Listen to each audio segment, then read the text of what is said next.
এরপর রয়েছে একটা তোমার আরো একটা ওয়ান পিস। তো এটা আমার খুবই একটা ফেভারিট কালার। এই দেখো, এটা ওয়ান পিসের নিচের দিকটা,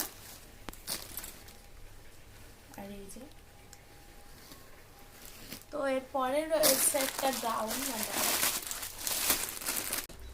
তো এই যে রয়েছে একটা তোমার গাউন, প্রচন্ড সুন্দর কিন্তু গাউনটা। আর দেখো হাতের কাছে কিন্তু প্রচন্ড পরিমাণে একটা কাজ আছে। তো এরপরে রয়েছে একটা স্কার্ট, দেখো। তো এটাও রয়েছে একটা সারারা, দেখো এটা স্কার্ট শুদ্ধ, এই যে। আর এবার অষ্টমীর জন্য রয়েছে এখানে একটা ব্লাউজ, আর রয়েছে একটা শাড়ি।